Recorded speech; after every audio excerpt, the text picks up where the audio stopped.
Okay. All right. Well. Here we are on February 4th for the February Courageous Conversations Fireside Chat. And I have my special guest, Miss Robin White. Hey, Robin.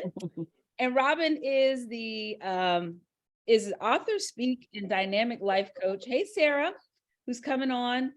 But I want to, first of all, I want to welcome everyone to Courageous Conversations Fireside Chat. This is the place where we have those conversations. Hey, Sarah, how's it going? That may be difficult, they may be challenging, but they certainly are interesting. And this is a safe space for you to actually have these conversations. And so last month, we talked about branding and what it looks like to really start your own life, start the year by branding yourself from the inside out. Hi, Miss Angela. And hello. Today we're talking about love. It starts with you. And next month, I have another special guest, and we'll be talking about how you can navigate the nuances of sadness, depression, and mental health, because sometimes people don't know what the difference is. And I have a mental health specialist who's coming to talk to us next month. So with that being said, let me talk about my very special guest, which is Mrs. Robin White. And I love Robin. I love what she talks about. Robin is, I've got to do my glasses, y'all, because when you get a little older, your eyes do something different. So Robin White is an author, speaker, and dynamic life coach. She's certified as a coach. She's certified as a coach in 2012, and she walks in her divine purpose as the happily ever after marriage coach, helping Black women of faith bring the fire back to their marriages and ultimately get to the happily ever after they dreamed of when they said, I do. Yes. Okay. As creator of the Wedded Bliss Marriage Revitalization Program, she uses her experiences with infidelity and self-sabotage to guide women out of their dark spaces towards greater connection with Jesus Christ, within themselves, and with their relationship partners. They achieve the courage and confidence they need to fully embrace who they are and allow their light to shine, and to ask for and get what they need from their most important relationships while honoring themselves and giving from their overflow. Now, in addition to coaching, Robin writes stories that explore some of the issues addressed in her practice. Her first published novel, Smoke and Mirrors: The Secret Life of a Cheater, published under her pen name, Katima Whitehall, is a fun and sexy fictional account of one couple's experience with infidelity, which is loosely based on her, in her situation, mixed with some ideas she gained from clients. She's been a featured speaker, featured guest on Humanity Conversations Summit, Rising Above COVID-19, A New Perspective, The Maggie Linton Show, Read My Lips with AKA Radio Red? AKA Radio Red, and Ask Louis H. She's also published articles in USA Today Magazine, SheHub.tv, and as an infidelity expert on selfgrowth.com. Welcome, Mrs. Robin White. Thanks for joining me. So do you want to take a moment and introduce yourself and tell us a little bit more about you? And I can't hear you, so I think you might be on mute.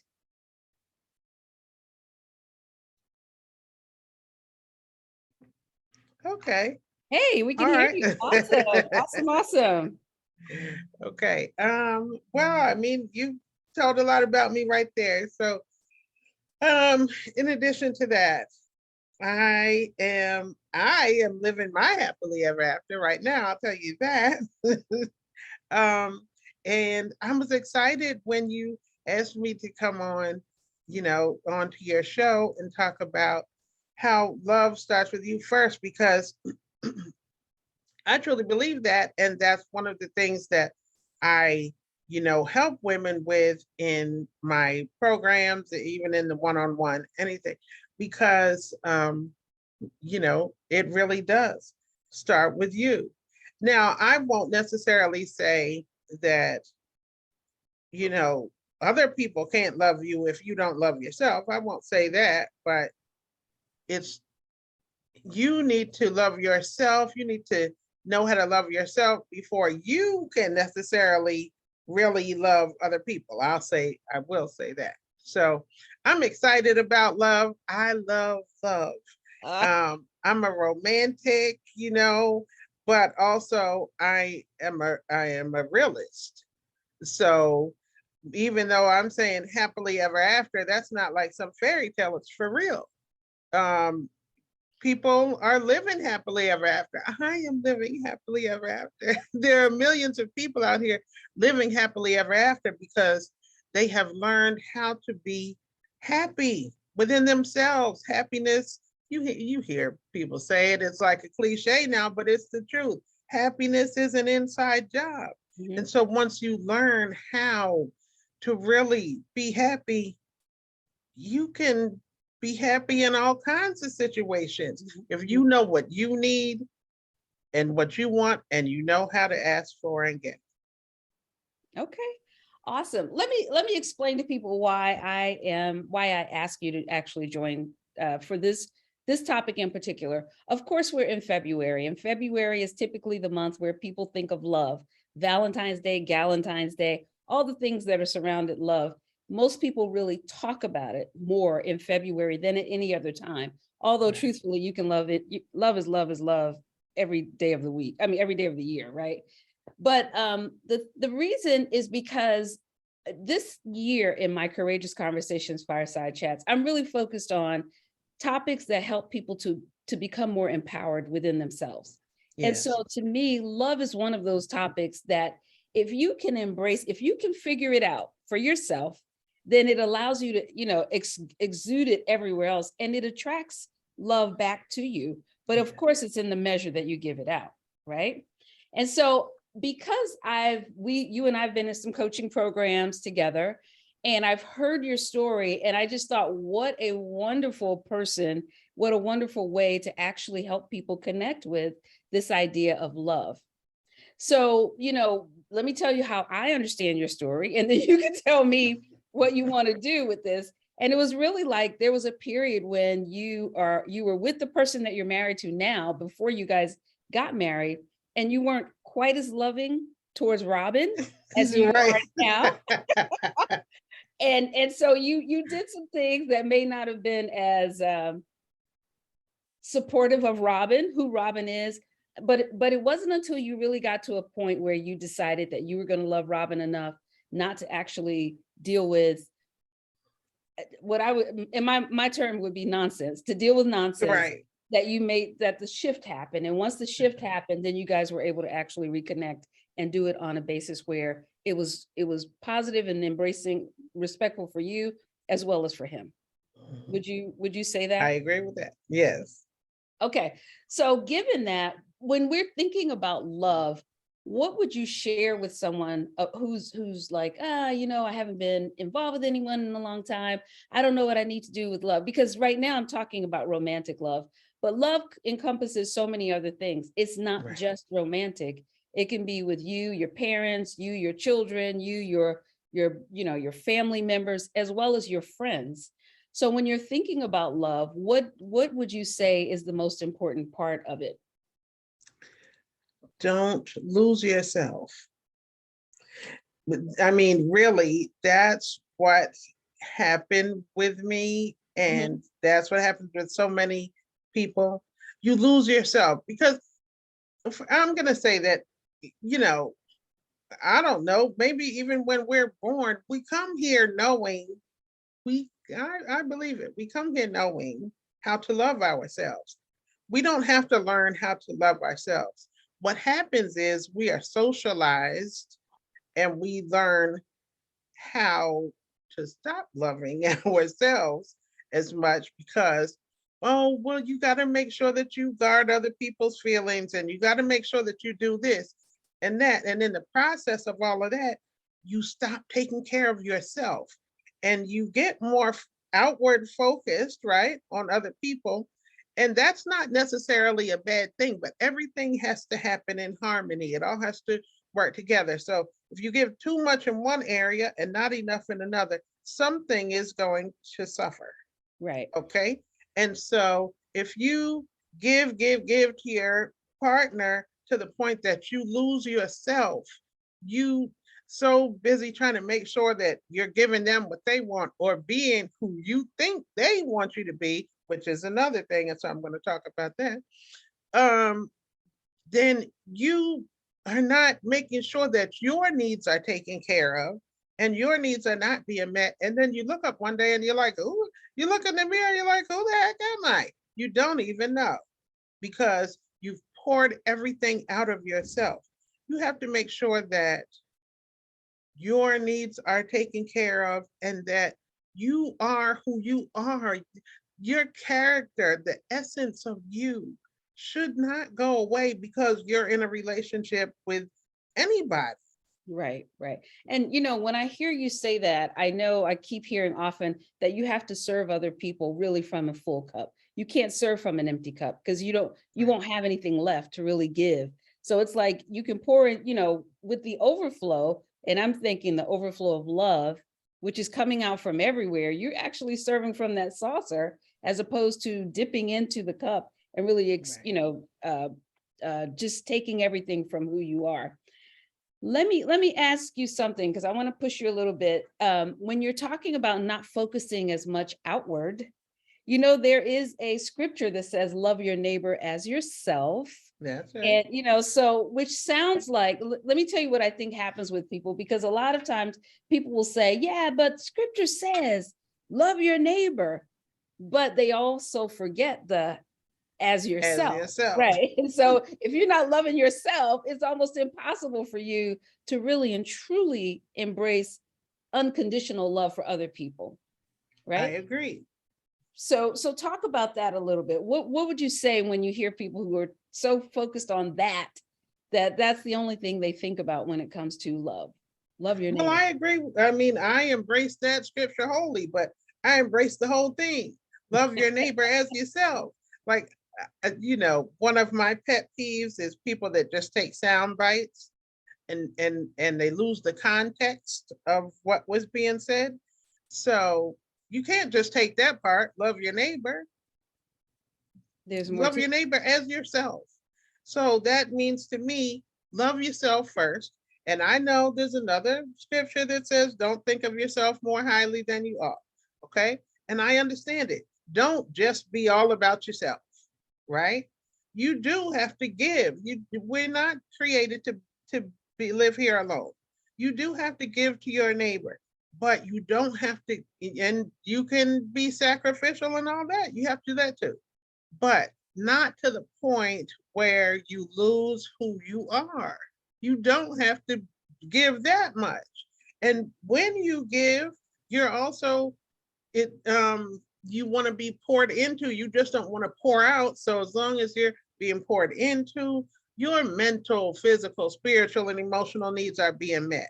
So you're pouring out, you're getting poured into, your cup is, it's it full. stays It's a full. little bit, it might get low, but then it gets filled back up, right? Right, right. So it's okay. It's back and forth. But if you're just pouring out, and you're not making sure that your cup is being refilled, you're gonna overgive. You're gonna be exhausted. You're not gonna have those loving feelings at the end of the day because your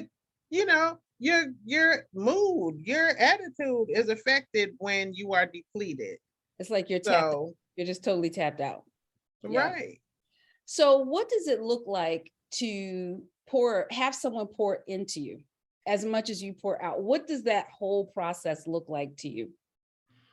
That is like, okay. I'm always saying you have to know what you need, right? In Mhm. order to get it. I mean, how can you make sure that you're getting it if you don't even know what it is? You're not asking for it or anything because you don't know what it is. So you have to know what you need. Now, I'm a person who I'm going to say I need a lot of conversation, right? I like to talk in case nobody knew that. Okay. I like to talk. I like to listen as well. I'm Mhm. down with conversation.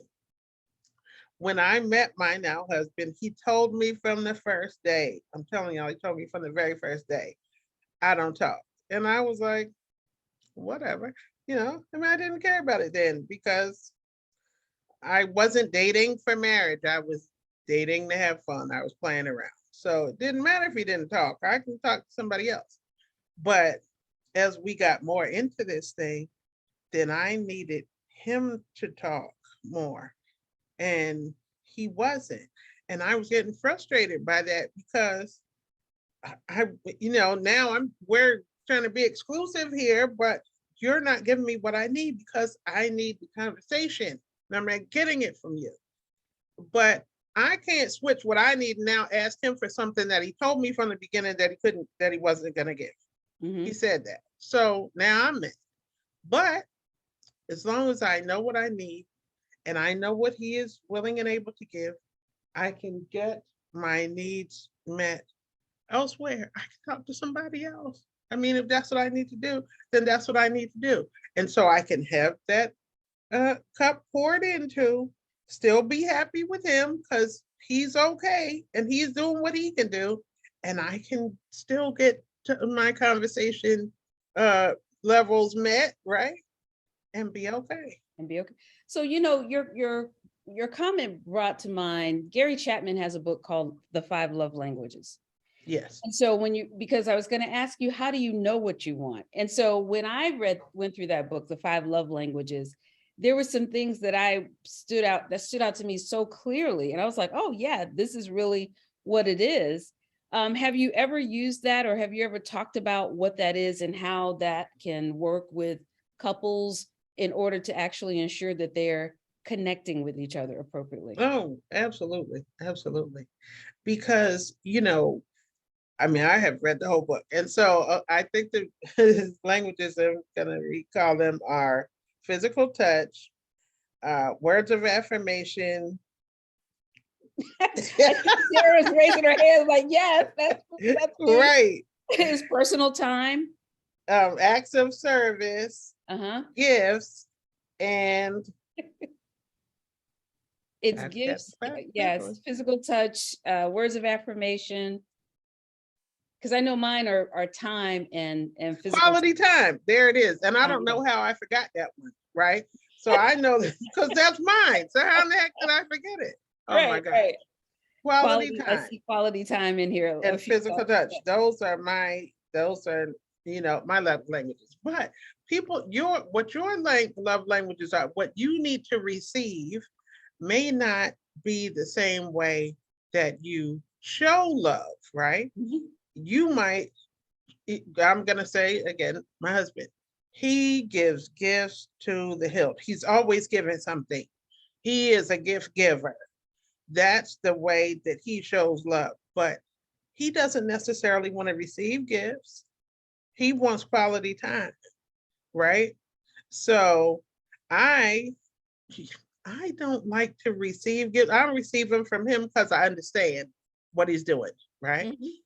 But I don't like people giving me gifts because, like, why are you trying to give me stuff? They're like, what do you do? I don't like that. So, that's not your love language, obviously. No, it definitely is not. And so if people, start giving me stuff, I'm like, what's up your sleeve? Like, do you have an ulterior motive? Like, why are you trying to give me stuff? Right. So I don't like that, but I like quality time and, physical touch. So as long as your relationship partner knows what you need, if you communicate to them what you need, then they can communicate to you whether they are willing and able to give that. Give it. Now, right. I want you to hear that I'm saying willing and able. Right. But some people are able, they're just not willing. Okay? They don't want to do it. I love that. They don't want to.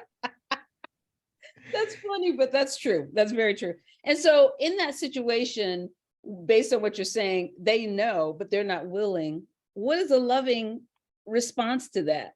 Especially when you're talking about this person could do it. They choose not to do it. And if you're loving yourself, what would you say? What would you tell them to do? You can't change people. You can't. Right. So what you get to do is decide if this person is unwilling to meet my needs, do I need to stay here? Yeah. And that's a loving response for yourself, right? Mhm. So because you get to make the choice. It's your That's life. right. It's what you're looking for, and you get to make those kinds of decisions about what you want. Right. Now, we're talking about romantic relationships because romantic relationships really is what I guess Galentine's, it's all about, Right. the flowers and the chocolate candies and all this stuff, right? This is the whole gift giving thing. I'm assuming this isn't really great for you right now, but but but but relationships go beyond just romantic relationships. We also have Yes. relationships with friends, family, associates, Right. right? So I've got a limit. Okay. Yes, the answer is yes. All of us do. We need to be careful about those chocolates. So when you're looking at love and you're talking about love and it comes to friends, family, associates, Mhm. right? What would you say is the difference, or is there a difference in how people manage love in those spaces as opposed to a romantic space? Well, I mean, there are different kinds of love, right? You don't love your husband the same way you love your sister and your siblings and that. Okay, your friend down the street. But, with all of it, what you need to be sure you do is set boundaries Mm, and enforce your boundaries. Boundaries are very important because if you don't have any boundaries, let's say you have kids and your kids know that they can come to you if they need some money, right? I'm gonna say that. Let's say you have older children. They're your children always. They're not kids anymore, right? They're grown now.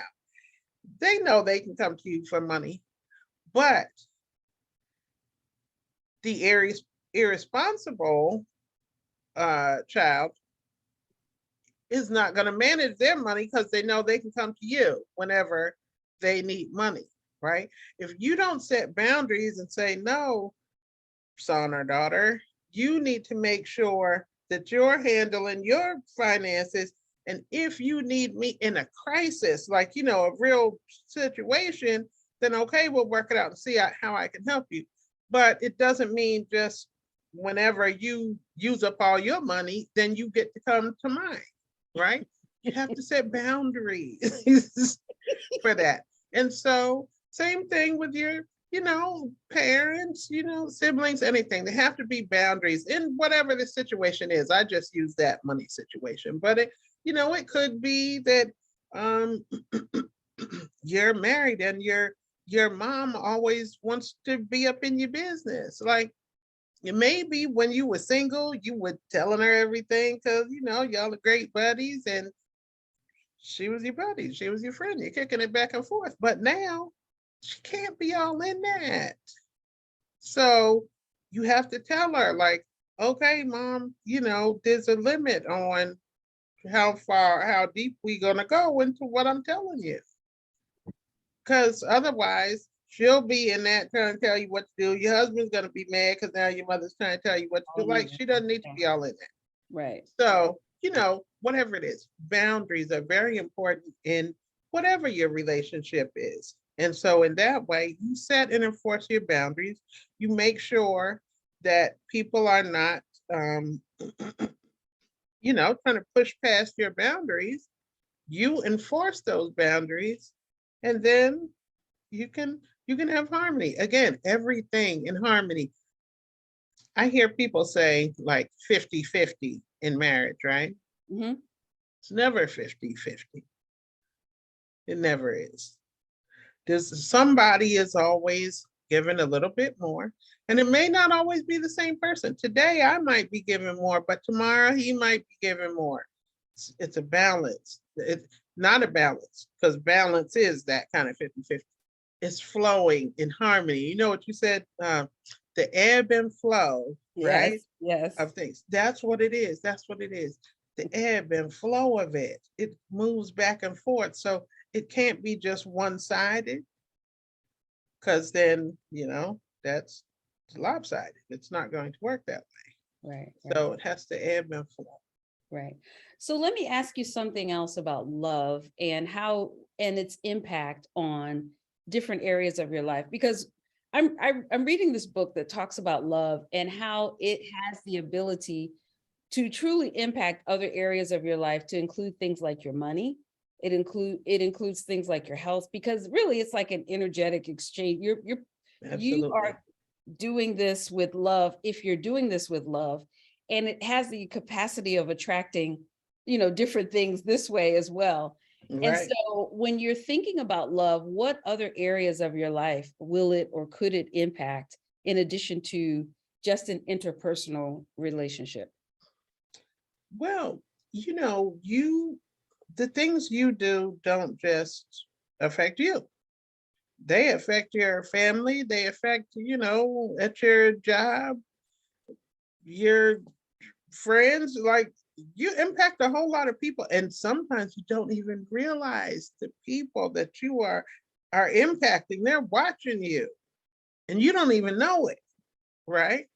So what you do and how you do things impacts countless people. You don't even know who you're impacting. So it's like the But world. It's a world thing. You're doing your thing, but it's actually impacting the world that you're actually yeah, living. Yeah. right. It's about how you show up, Are you showing up authentically as you, or are you showing up trying to be a people pleaser and trying to be who you think somebody else wants you to be? I'm going to say something about that. People may tell you they want you to do this, that, and the other. And maybe at the time they think they do, Hmm. but when you do that, it doesn't feel like they thought it would feel. It's not, I don't know if you've ever really, of course, I'm going to talk about food, right? I don't know if you've ever really wanted something. You want it, you can taste it, and then you get it, and it's not even that good. Right. Then you're mad Yep. because you were all built up for this thing, and now you got it. It's a big letdown. Right. Okay. So sometimes people tell you they want this, they want you to be like this, and then you go jumping through hoops trying to be like this. That is not what they want. It didn't hit them like they thought it would. And now you've done all this that you didn't need to do, trying to be something that you weren't anyway. Hmm. Right? You don't need to do that. Right. See, Right. that's the mess that I ended up doing. Right. Right? Exactly. Exactly. Exactly. And it- you know, you don't have to do it. Just Right. be who you are. Right. Just be authentically you. Right. So if you have questions and you're on the call, just go ahead and post them in the chat, because I know we have gotten some feedback, especially about the love languages. um, Oh, the 5 types of love languages: the gifts, the physical touch, quality time, acts of service, and words of affirmation. And that Sarah saying that her love language is quality time, personal touch, and words of affirmation. And Angela Durant saying that she wants it all, but I know that's right. especially the acts of service. I got it. And so then I got another question here that says, how does a parent handle a situation that includes the marriage and your adult child does not have close friends, but has always talked to the parent in major situations?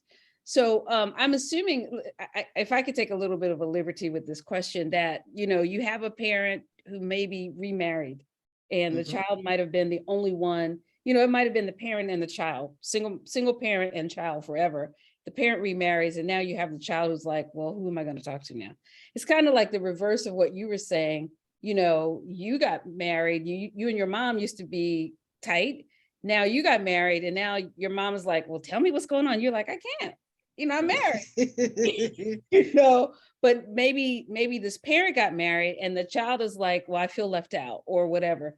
So what would you suggest when it comes to a situation like that in terms I of, understand that situation 100%. And I use that parent thing. I wasn't talking about about my mother because it's funny. My mother was the one to say, "Now you can't be telling me too much." So it's funny. I mean, me and my mom are very close, and I tell her stuff, but she's like, "Make sure." So she would never do it. But I have a great relationship with my daughter, so I I understand exactly what you're saying. And we talk all the time. We talk every day, sometimes for hours, but still there have to be boundaries. I have to say, okay, if you really need me right now, I'm here for you because I'm always going to be there unless some reason that I can't, right? But otherwise, I have to go. Like, I can't talk to you right now. I need to spend time with my husband. This is right, our time. We're right, gonna watch a movie or whatever. Boundaries. boundaries, Because we could go on all night talking, right? right, But I need to make time for the other relationships that I had. And so I certainly need to make time for my husband. So I right. just say, I can't talk to you anymore right now, but if you really need me, then that's one thing. If we're just chit chatting, we can hang up. I I can do I this need shit to that go. okay. Okay, so let me ask you another question because I want to do another scriptural reference. That love is patient, love is kind. And I'm going to stop right there because there's a lot more to that whole Yes. scripture. However, when you're looking at because really what we've been doing really is talking about love and an outward expression, right? Loving your partner, your life partner, your husband, your spouse, whatever that is, loving your children, your family, your mom, dad, whoever, your friends. But then when it comes to love is patient and love is kind, often what I see is that people are able to do this love thing out to other people. They're nice, they're kind to other people. But when it comes to themselves, That's right. That's right. they're not so good. No. And I see that all the time. I have done it. So I don't just see it outside with other people. I have done it myself. We probably all have. We're our own worst critics. Mhm. You stand in the mirror or, don't, but whatever. And you talk to yourself in the meanest In the ways that you would meanest way. Oh never God. say To anything like anyone that to else. Right. anybody. Right. You wouldn't say those things to a dog, but you're saying them to Your yourself. and your body hears it and responds to it. Yes. Honestly, you who you are responds to that negative Right. You energy. you take that in. That's trauma to your Yeah. body, and you're inflicting that trauma Right. Right. and you're bearing it. We see things all the time about mindset, Hmm. mindset. Hmm. And it's not only about your mindset, because at some point what your mind knows and believes comes into your heart. Now you really believe that thing and you experience that energy in your body. Hmm. So you take it in, you're wearing it, it's flowing throughout you. So when you say mean things like, you know, oh, you may do something that wasn't the smartest decision, right? And so you might say to yourself, oh, dang, that was dumb. I shouldn't have done that. That's one thing. But saying, oh, I'm so dumb, right? That's a different thing, That's a different comment. Yeah. right? The thing might not have been smart, but that doesn't mean that you are not smart. Yeah. And of course, your words are Powerful. prophetic. They're You're powerful. speaking Yeah. things over There's your life, power in the life of, yeah, life and death is in the power. right? Right. And Yeah. so when you say things like, "Ugh, um, I can't win for losing," Yeah. then you want to wonder why you keep feeling like you're behind because Right. you're calling that to yourself. Right. Your ego's job is to bring the things that you think are real and true into reality for you. Right. So when you say a thing and it's not everything you say, okay, but it's the things that you really believe. So when you say these things and you believe them, then your ego gets to work trying to make that for real, trying to bring you all the evidence it can that that thing is for real. So when you say, I can't win for losing, you're going to keep losing. Right. And when you say stuff like, oh, I never have enough money, you're going to keep being without money. But Right. you're calling that stuff to yourself. Calling it to And you. then you're wondering why, you don't have money, because you're saying that. You're calling that stuff to yourself. Right. And so Sarah has a question about how do you work on keeping the authentic you front and center?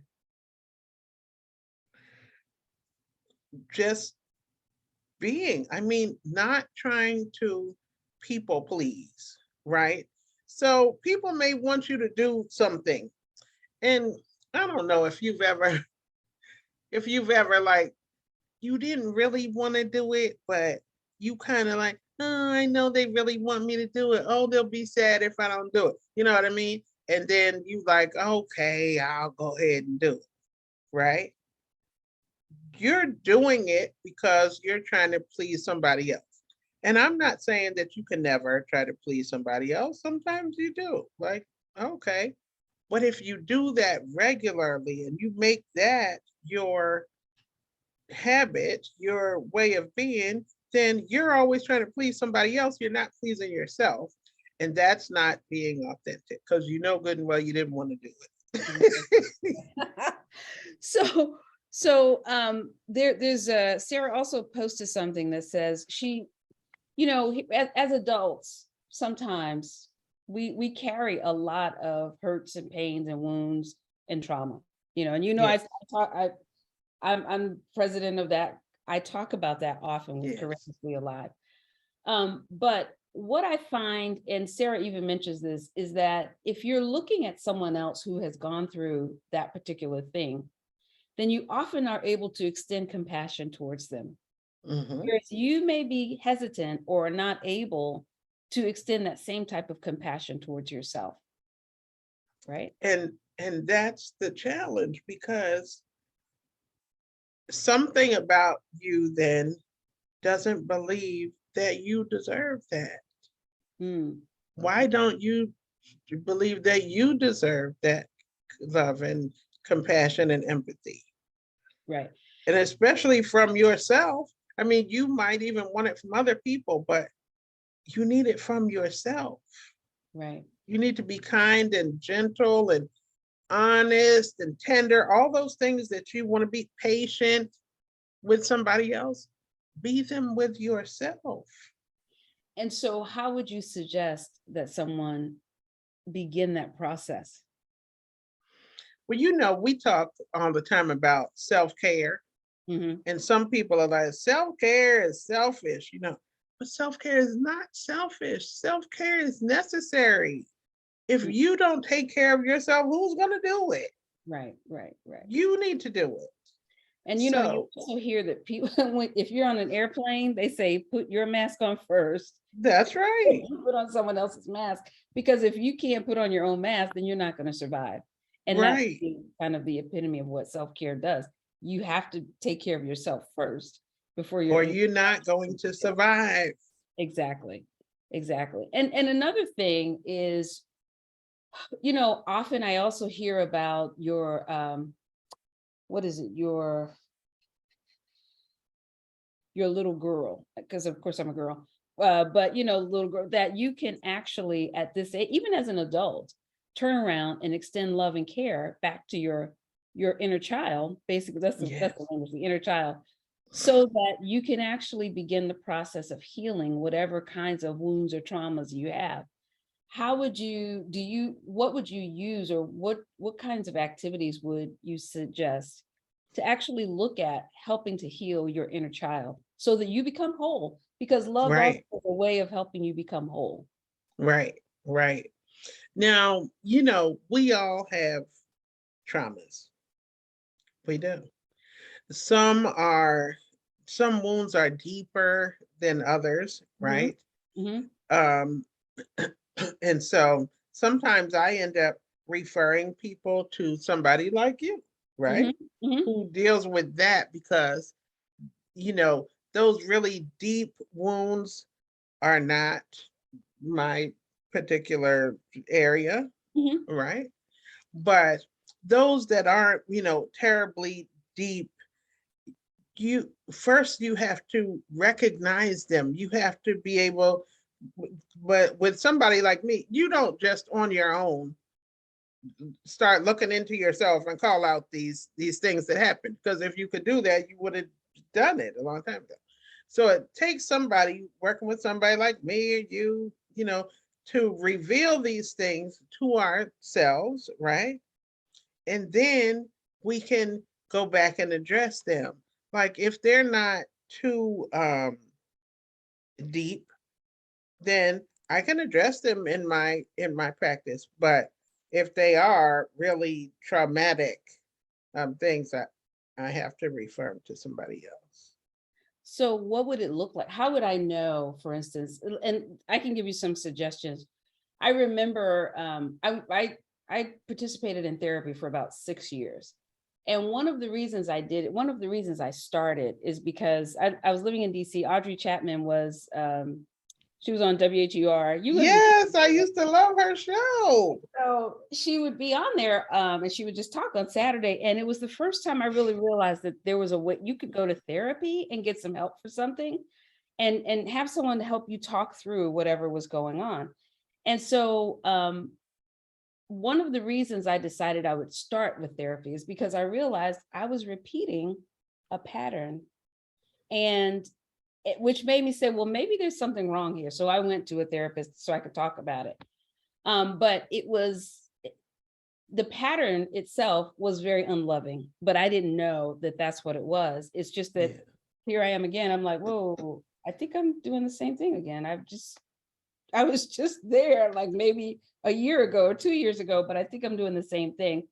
And so, what are some other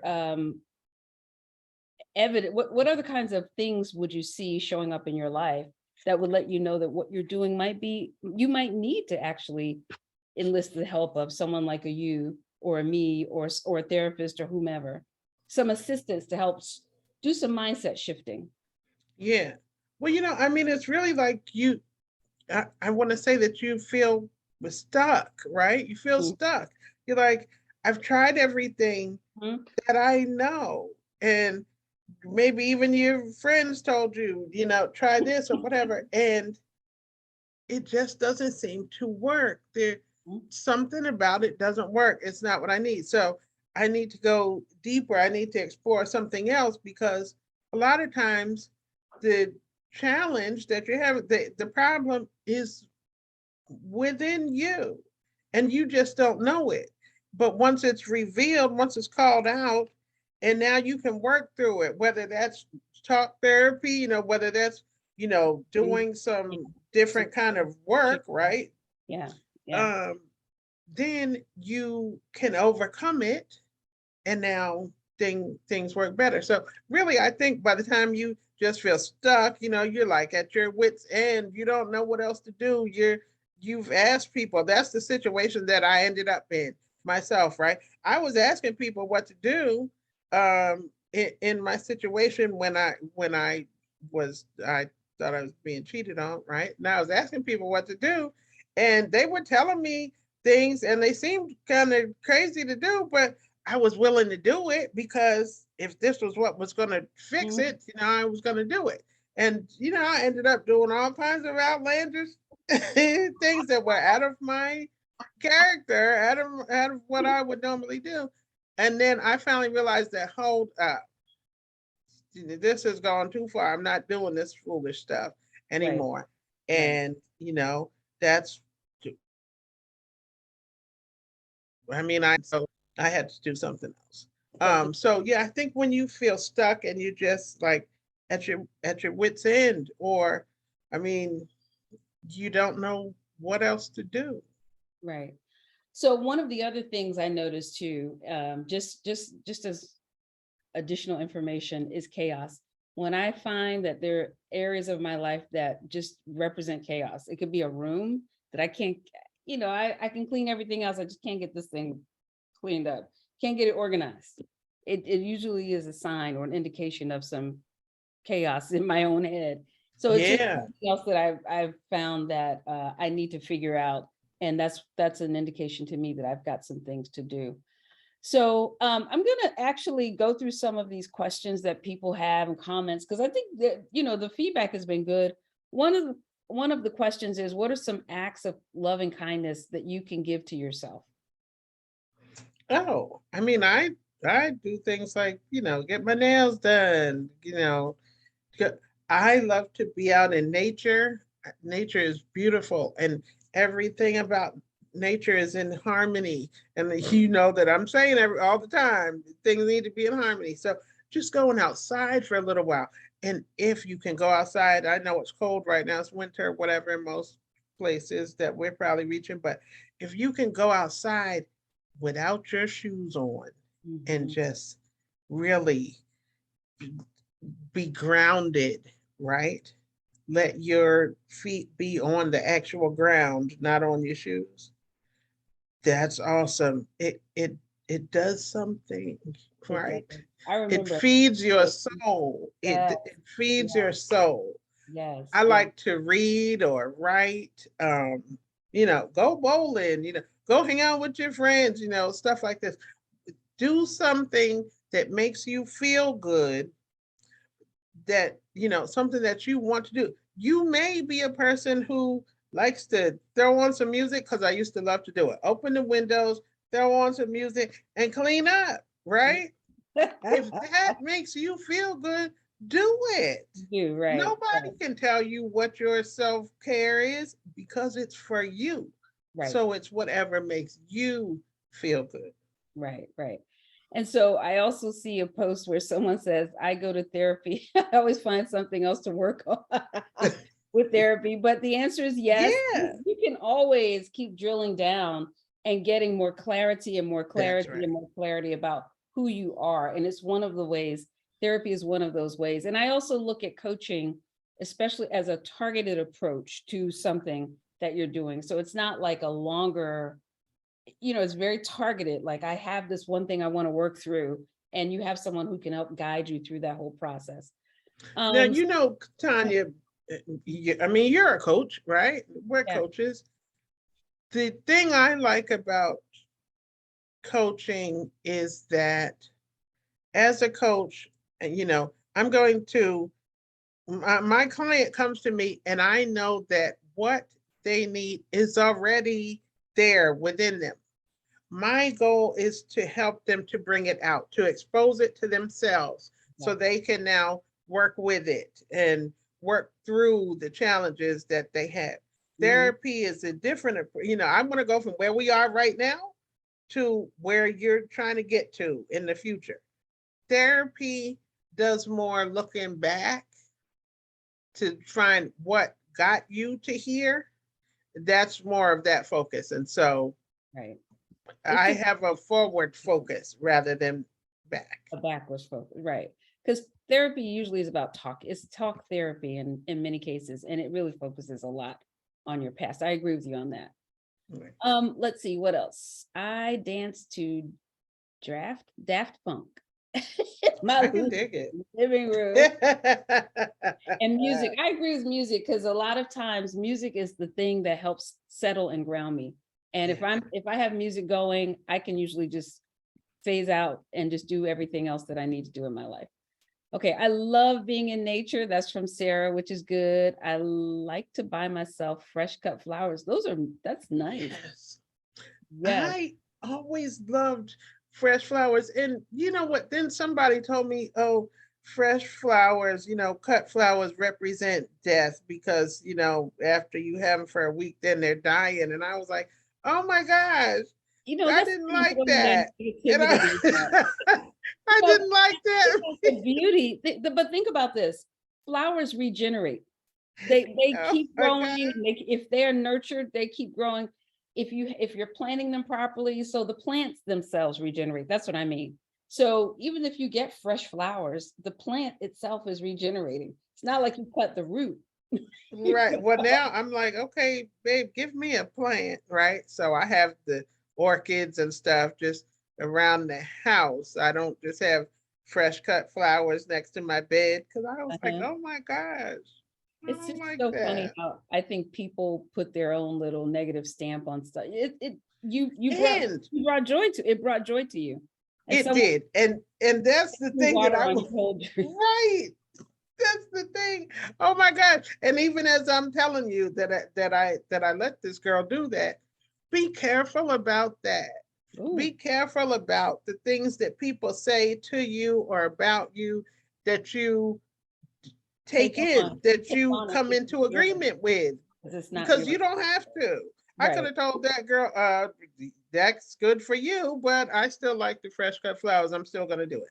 And I Exactly. go on doing it. So be careful about that because you don't have to come into agreement with everything. But if you do come into agreement with some crazy mess, then I mean, That's the law you of your life. allowed that. That is the law of your life at that point. So That's right. you can always change it.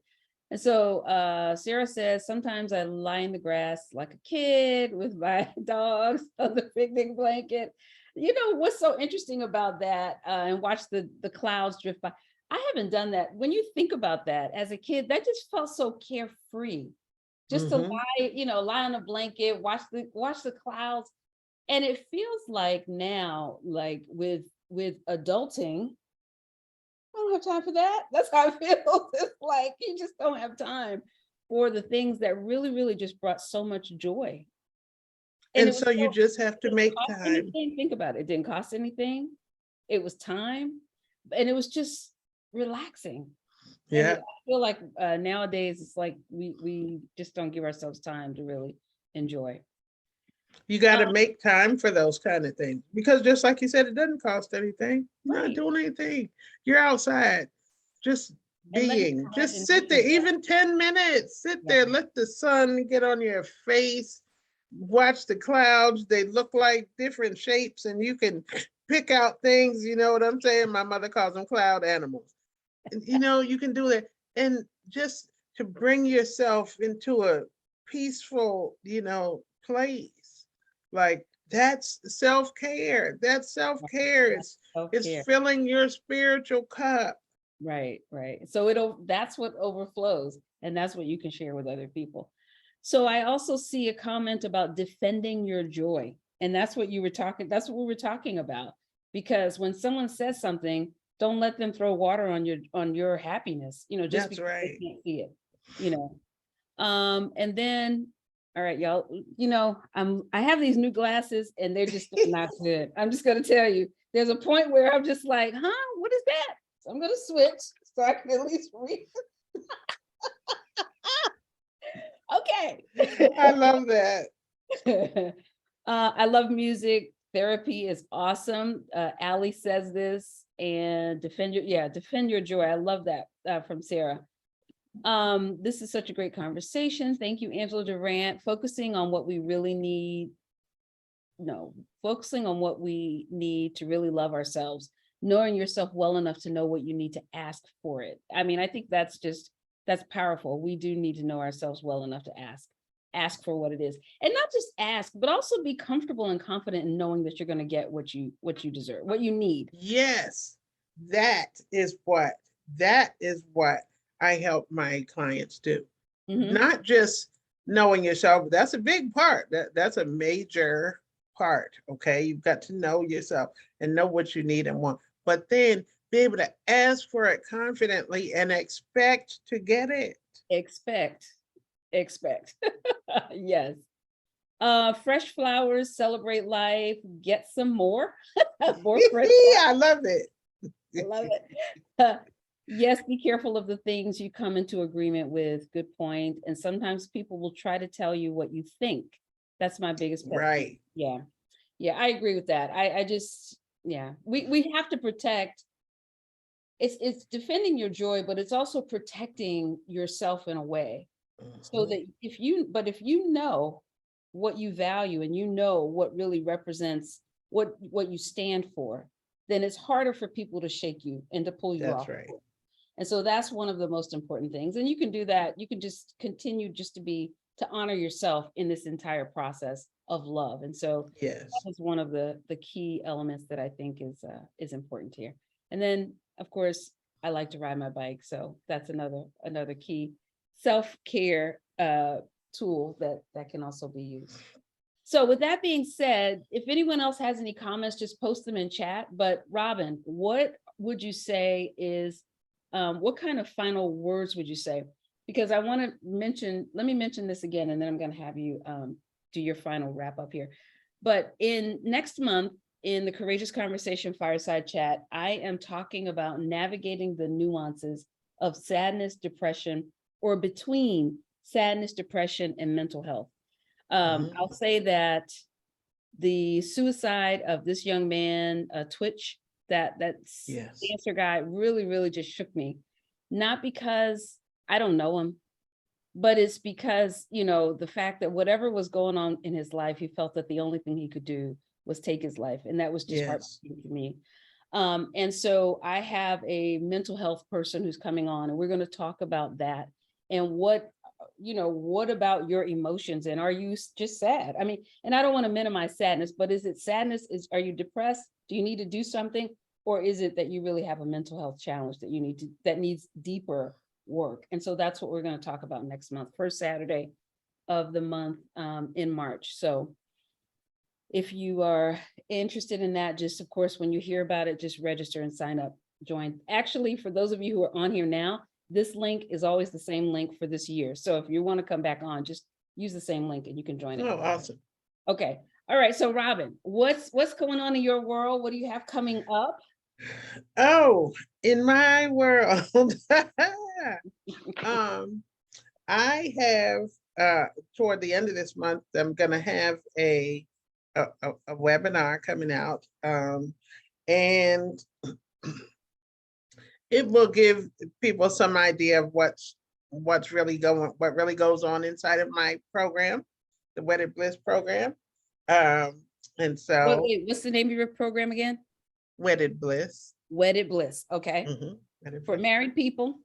Yes, for married people now, and I do one-on-one coaching. Huh? For married people or people who want to get married? Listen, people who want to get married, I can help you as well. I mean, many of the things that I know now that help me and that help my clients, I discovered when I was not married. But there certainly is a difference when you're married. I don't know how to describe it. I don't know what it is. I mean, two become one, and I don't know what that does. But there is certainly a difference between being married and, dating. I do believe in premarital coaching and postmarital coaching, especially in the first year of marriage, because those first 6 to 9 months are where a lot of the changes happen when you get married. And, a lot of people give up within that first year. It's an adjustment. Because so much change happens right there. And they weren't expecting all of that. It's the first time they're living together. And you know how people used to, I don't know what they still say, but anyway, people say you never really know a person until you live with them. Mm-hmm. And then you're really living with them. You can't escape. You can't go back home. I mean, you're there, right? That is home. And so you have to figure out how to work through it. And so all those things that you talked about in your premarital coaching or counseling, now they're here smacking you in the face. And do you remember that stuff that you said back there? Did you say it just to get through it? Whatever. Now you really have to do it. Live it. And so I also believe in postmarital coaching in the first year too. So whether they're married or not, okay? Okay. At the end of the day, whether or not they're married, what my practice does is help you to know and understand yourself better so that you can be happy. Happiness starts with you. Your happiness ends with you. Other people, whether it's your husband and your friends, anybody, other people can influence your happiness, but it is your choice. It's your Happiness is a responsibility choice and it's a ultimately. state of mind. Right. So it's always on you. Okay. Awesome. And with Own that, your happiness. own your happiness, defend your joy, own your happiness. All right. We got some good words to live by. Thank you, Robin. Thank you so much for coming and sharing and being here. And I also want to thank all of you ladies who are here. I just appreciate all of the input that you shared with this talk today. And hopefully I'll see you next month. And Robin, I wish you all the best, especially in your upcoming webinar and in your continued coaching. Thank you so much. Thank you for having me.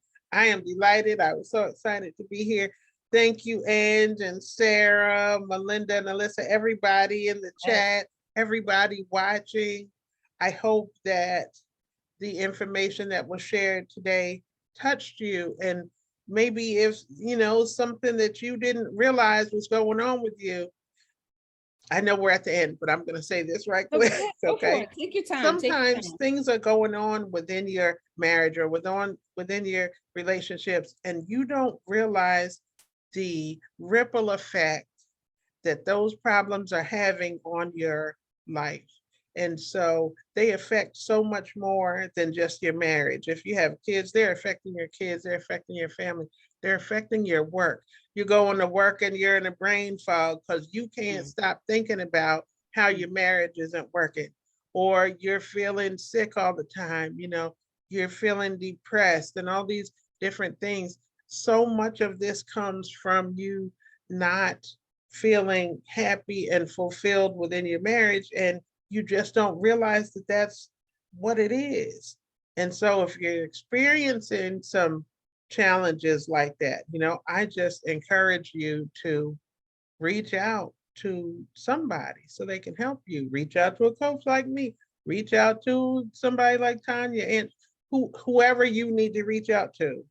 I just encourage you to do it so that you don't come to the place where you feel like you don't have any more hope. There's no more light at the end of the tunnel. And, we don't want that. Right. We don't want that. Okay. All right. Thank you so much. Thank you for closing us out. All right. Bye, everyone. that. Take care. Bye for now.